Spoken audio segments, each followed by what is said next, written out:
भारत सरकार ने सोने पर लगने वाली इंपोर्ट ड्यूटी तो बढ़ा दी है, बट जो स्मगलिंग का रिस्क बढ़ने वाला है उसका क्या? शायद आप सोच रहे होंगे कि स्मगलिंग और इंपोर्ट ड्यूटी कैसे कनेक्टेड है।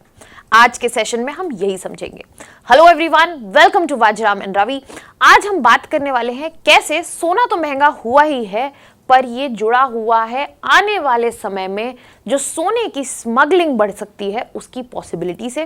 और साथ ही साथ हम ये डिस्कस करने वाले हैं कि ये किया क्यों गया सरकार के द्वारा, और ये भी समझेंगे कि आखिरकार इंपोर्ट ड्यूटी बढ़ ही गई है तो इससे फायदा किन लोगों को होगा और नुकसान किन लोगों को होगा। सबसे पहले समझते हैं कि आखिरकार हुआ क्या है। तो भारत सरकार ने यहाँ पे क्या किया है, जो सोने के इंपोर्ट पर अगर आप भारत देश से बाहर से सोना ला रहे हैं तो उसमें जो इंपोर्ट ड्यूटी लगती है, दैट मीन्स बॉर्डर क्रॉस करने के लिए आपको जो टैक्स देना होगा उसे बढ़ा दिया है। पहले ये 6% हुआ करता था, अब इसे बढ़ा के 15% कर दिया गया है। अब सवाल ये है कि आखिरकार ऐसा किया क्यों? तो यहां पे हमें समझना पड़ेगा कि हमारे देश में जो डिमांड है गोल्ड की बहुत ज्यादा है। गोल्ड जो है सिर्फ एक इन्वेस्टमेंट के रूप में नहीं देखा जाता है, उसको फाइनेंशियली, कल्चरली, इमोशनली भी एसोसिएटेड है। उसको रखा जाता है एज वेल्थ जनरेशन, उसको शादियों में गिफ्ट किया जाता है और उसकी बहुत इमोशनल वैल्यू भी मानी जाती है हमारी कंट्री में। इस वजह से ही हमारा देश जो है पूरे ग्लोब में सेकंड बिगेस्ट इंपोर्टर है गोल्ड का। आप मुझे कमेंट सेक्शन में बताइए कि सबसे बड़ा इंपोर्टर कौन है गोल्ड का। अब क्योंकि हम इतना ज्यादा गोल्ड डिमांड करते हैं और इंपोर्ट करते हैं, इसकी वजह से हमें भारी अमाउंट की पेमेंट करनी पड़ती है डॉलर्स में। अब डॉलर्स में अगर हम पेमेंट करेंगे तो इससे हमारे सामने 2 से 3 प्रॉब्लम्स जो है खड़ी होंगी इकोनॉमी के लेवल पे। अब इसको समझने की कोशिश करते हैं। तो यहाँ पे अगर हम कुछ भी इंपोर्ट करेंगे तो उसकी पेमेंट जो है हमें डॉलर में करनी पड़ेगी।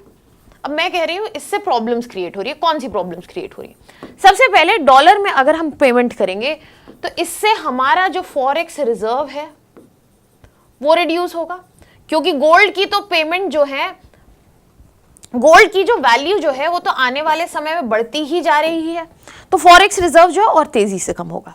इसके अलावा अगर डॉलर की डिमांड बढ़ रही है, डॉलर ज्यादा यूज हो रहा है, तो वो डायरेक्टली रुपी की स्ट्रेंथ को खराब करेगा। तो यहां पे जो हमारी अपनी करेंसी है उसकी वैल्यू भी डिप्लीट होगी। रिसेंट पिछले 1.5 से 2 महीने में रुपी ने 2 बार 95 का मार्क क्रॉस किया है। अगर ये इससे ज्यादा बियॉन्ड जाता है तो सीधे हमें बड़ा डिफरेंसेस देखने को मिलेगा इकोनॉमी पर।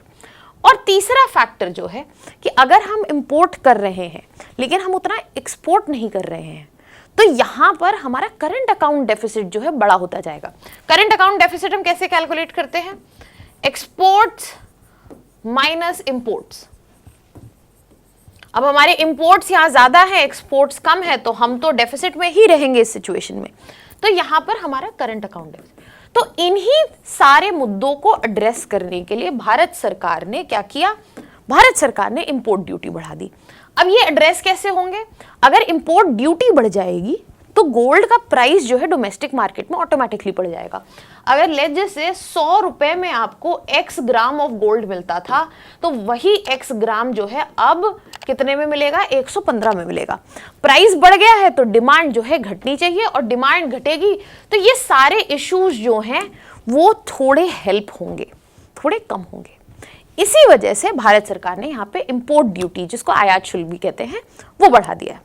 अब यहाँ पे इस चेंज की वजह से ये जो आयात शुल्क बढ़ा है उससे अब क्या होगा कि तत्काल प्रभाव से इमीडिएटली डोमेस्टिक प्राइसेस जो हैं हमारी कंट्री में वो बढ़ जाएंगे, जो कि हमें देखने को भी मिल रहा है। अगर हम बात करें यहाँ पे गोल्ड प्राइसेस की, तो पिछले सिर्फ 2 दिनों में जैसे ही आयात शुल्क बढ़ा 15,000 से ज्यादा का इंक्रीज आया है। साथ ही साथ ज्वेलरी मेकिंग के जो यहाँ पे प्राइसेस हैं उनमें बढ़ोतरी मिलेगी। और सबसे बड़ा एक और फैक्टर जिसके बारे में हमने बात स्टार्ट की थी, यहाँ पे लीगल गोल्ड जो है वो महंगा हो गया है, जिसकी वजह से इलीगल स्मगलिंग, इन सब का स्कोप जो है वो खुलता हुआ दिख रहा है। अब आप यहाँ पे सोचोगे मैम ये कैसे होगा? हमने यहां तक सब समझ लिया, ये कैसे पॉसिबल है? अब ये समझने की कोशिश करते हैं। तो यहाँ पे सबसे पहली चीज जो हमें एस्टैब्लिश करनी है कि जब भी आपको इंपोर्ट ड्यूटी बढ़ती हुई दिखेगी तो लीगल गोल्ड का जो प्राइस है और यहाँ पर स्मगलिंग या इलीगल वे से जो लाया गया है, इन दोनों का डिफरेंस जो है बहुत ज़्यादा हो जाएगा। अब यहाँ पे लीगल जो है वो 115 का है, अगर इलीगल की बात करें, इंपोर्ट ड्यूटी जहाँ पे नहीं देनी पड़ेगी, आप बॉर्डर्स क्रॉस नहीं करा रहे हैं, कस्टम्स को इन्फॉर्म नहीं करना पड़ रहा है, तो यहाँ पे ये 100 का ही है। हो सकता है इससे कम भी हो जाए क्योंकि आप बिना बताए क्रॉस कर रहे हैं। साथ ही साथ जीएसटी कंप्लायंसेस वो भी आपके बचेंगे। तो यहाँ पे जो डिफरेंस ज्यादा होता है तो प्रॉफिट का स्कोप उतना ही ज्यादा होता है, क्योंकि आप इस देश में तो ले आए बट यहाँ पे आप बेचेंगे किसके? इस ओरिजिनल दाम पे। वैल्यू तो उतनी ही रहेगी जो हमारी कंट्री में इस वक्त मानी जा रही है। जैसे ही ये प्रॉफिटेबिलिटी बढ़ने लगती है तो यहाँ पे इलीगल और स्मगलिंग गोल्ड का स्कोप जो है बढ़ने लगता है, और इसी वजह से ये एक्सपेक्ट किया जा रहा है कि आने वाले समय में हमें स्मगलिंग जो है गोल्ड की ज़्यादा देखने को मिलेगी। और एक और प्रॉब्लम जो हम समझ रहे हैं कि स्मगलिंग क्यों ज़्यादा हो सकती है, वो ये सिर्फ इस बेनिफिशियरी नंबर की वजह से नहीं है, वो इस वजह से भी है कि कैसे टेक्नोलॉजी की वजह से हमने स्मगलिंग में भी एवोल्यूशन देखा है। इलेक्ट्रॉनिक गुड्स में सामान को छिपा के लाना, यहाँ पर इंडस्ट्रियल गुड्स को पिघलाकर उसमें स्मगलिंग करना, कोरियर नेटवर्क्स को यूज करना, हवाला ट्रांजैक्शंस के थ्रू इसको ऑपरेट करना, और तो और ड्रोन्स को भी यूज करना। तो अब हमें यहाँ क्या देखने को मिल रहा है कि डिमांड तो एग्जिस्ट करती है इंडिया में डिमांड की कोई कमी है नहीं, और यहाँ पे इंपोर्ट ड्यूटी बढ़ गई है। तो इस सिचुएशन में इट इज अ पॉसिबिलिटी कि जो डिमांड है वो इलीगल रूट से फुलफिल हो। इसीलिए यहाँ पे आयात शुल्क जो है वो डायरेक्टली कनेक्टेड है स्मगलिंग कितनी होगी और कितनी नहीं। और जब जब आयात शुल्क बढ़ा है, हमने स्मगलिंग जो है अपने देश में बढ़ते हुए देखी है। तो ये मैं रैंडमली नहीं बोल रही हूँ, फैक्चुअल बेसिस पे, बिकॉज अगर आप ध्यान से देखें, हम बात करते हैं 1968 की। 1968 में गोल्ड कंट्रोल एक्ट लाया गया था और यहाँ पर बहुत ही बड़े रिस्ट्रिक्शंस जो है प्लेस किए गए थे। जैसे ही ये रिस्ट्रिक्शंस लगाए गए, यहाँ पे ब्लैक मार्केट जो है गोल्ड का डेवलप हो गया। फिर हम बात करते हैं 2013 में। 2013 में भी यहाँ पे आयात शुल्क जो है, इंपोर्ट ड्यूटी जो है, उसको इंक्रीज किया गया था, और हमने देखा कि गल्फ नेशंस से स्मगलिंग जो है हमारी कंट्री में इंक्रीज हो गई। बुलियन नेटवर्क भी वो डेवलप हुआ। और अगर आपको फैक्ट्स भी देखने हैं यहाँ पे, और अगर डेटा की बात करें, तो एयरपोर्ट्स पर स्मगल्ड गुड्स जितने पकड़े गए हैं उनमें भी बहुत तेज वृद्धि देखी गई थी 2013 में, इंपोर्ट ड्यूटी इंक्रीज के बाद।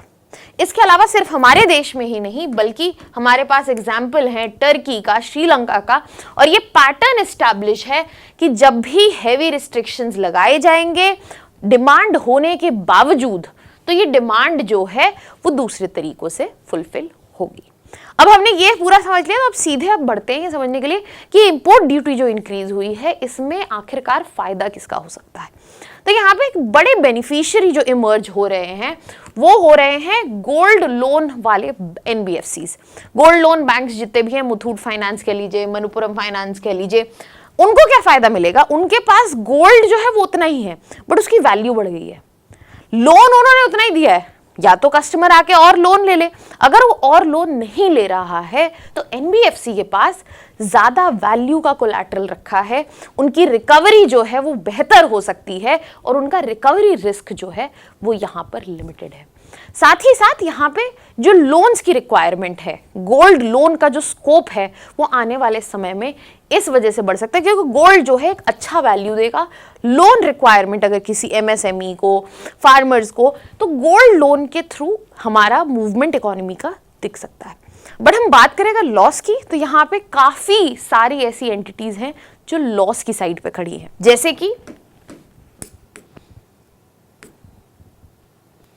कंज्यूमर्स की अगर हम बात करें, स्पेशली मिडिल क्लास कंज्यूमर्स, उनके लिए ज्वेलरी लेना महंगा हो गया, उनके लिए गोल्ड में इन्वेस्टमेंट महंगा हो गया है। और यहाँ पर वेडिंग, मैरिजेस जो हैं, जो कि एक इंपॉर्टेंट इंस्टीट्यूशन है हमारी इंडियन सोसाइटी में, उनके कॉस्ट में एक हेवी इंक्रीज देखना पड़ेगा। साथ ही साथ एक बड़ा इंपैक्ट पड़ेगा स्मॉल ज्वेलर्स पर, क्योंकि इनका वर्किंग कैपिटल जो है लिमिटेड होता है, इन्वेंट्री लिमिटेड होती है, और यहाँ पे जैसे ही प्राइस बढ़ा है उनके सेल्स में गिरावट देखने को मिलेगी। तो इस वजह से स्मॉल ज्वेलर्स पे एक्सट्रीम स्ट्रेस आएगा। साथ ही साथ जो हम स्मगलिंग की बात कर रहे थे, इलीगल गोल्ड की बात कर रहे थे, वो भी जो है वो यहाँ पर परेशानी का सबब बन सकता है। अगर इसके अलावा हम बात करें बड़े ज्वेलरी ब्रांड्स जो हैं, डेफिनेटली उनको वर्किंग कैपिटल का स्ट्रेस नहीं आएगा, बट मार्जिन जो है, प्रॉफिट मार्जिन, वो कम होता हुआ दिखेगा। इसके अलावा अगर हम रिटेल सेल्स की बात करें, वो भी इनकी कम होगी, और यहाँ पर इन्वेंट्री जो ये मैनेज कर पा रहे थे, उसमें भी हमें मैनेजमेंट में दिक्कतें देखने को मिलेंगी। सबसे ज़्यादा प्रभाव आएगा यहाँ पे सरकार पे। सरकार ने देश को बचाने के लिए, देश को हेल्प करने के लिए ये स्टेप ले तो लिया है, बट साथ ही साथ illegal Boolean markets, smuggled gold और बहुत सारी दिक्कतें बढ़ने वाली हैं। और अगर इसको इंश्योर करना है कि ऐसा ना हो, तो इसके लिए भी सरकार को एनफोर्समेंट बढ़ाना पड़ेगा। और अगर सरकार उस पर एनफोर्समेंट ताकत लगाती है, तो वो भी एक तरीके का एक्सपेंडिचर ही होगा। तो आपको क्या लगता है यहाँ पे कि सरकार ने आयात शुल्क बढ़ा के, इंपोर्ट ड्यूटी बढ़ा के सही किया या गलत किया? और साथ ही साथ यहाँ पे मैं आपके लिए एक प्रीलिम्स प्रैक्टिस क्वेश्चन जो लेके आई हूँ, इसका आंसर आप मुझे कमेंट सेक्शन में बताइए। That was all from my side. Thank you so much.